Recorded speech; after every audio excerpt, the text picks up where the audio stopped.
guys, good morning, welcome back to my channel. For today's video, we are going to review another Lanche panty. Ito po ay mid-rise hipster, galing po ito sa Bench Body.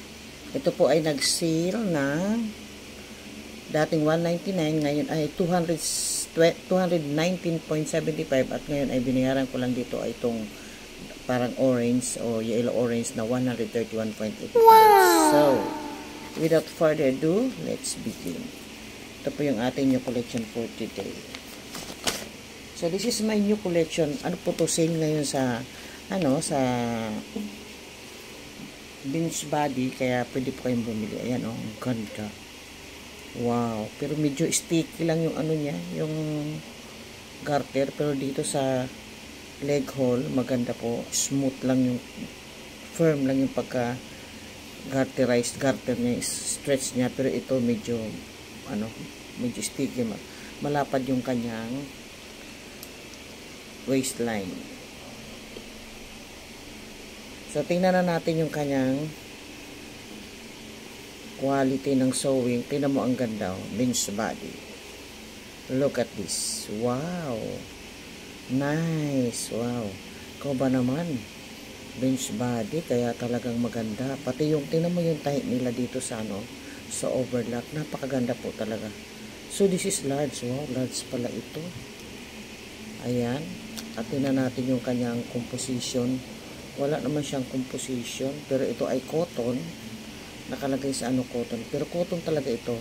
At perfect na perfect yung kanyang crotch. Talagang safe yung ating mga private part dun sa mga may almo, yung mga hindi mahilig sa mga tong, mga sexy, gusto mo lang yung simple, ito na ang para sa inyo. Hurry up na kasi sale po ngayon, sale po ito nung binili ko. Ewan ko lang ngayon kung sale pa, pero ako nagsamantala ako na habang siyang sale. Kasi gusto ko dahil ito ay cotton. Basta malamig sa balat siya, hindi siya basta Ang ganda niya beautiful. At saka maganda ito lalo doon sa mga may edad na siya yung ibig sabihin gusto nila yung malamig sa katawan. Ito po yun. Ito ang para sa inyo. Napakaganda beautiful. Ayan pwedeng pwede ito sa inyo.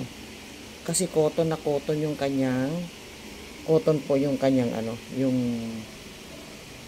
tela. Ayan nice siya. At wag na rin din po yung i-washing, siguro ito ay hand wash lang muna kasi malambot lang siya, napakalambot masarap sa balat. So the quality is good, the style is so good, maganda naman yung style niya, nice. Ayan, tapos yung garter dugtungan dito, iwasan nyo lang to na siya, mapigtal o kaya matanggal yung isa man lang, maputulan. Tuloy-tuloy na po yan, kaya dapat ingat dito. So kapag ating i-rate ito ng 1 to 10, bigyan natin siya ng 10, perfect 10, dahil sa beautiful color, quality, and the material is so soft. So that is for today for our sexy mid-rise hipster panty. Thank you for watching. Bye-bye.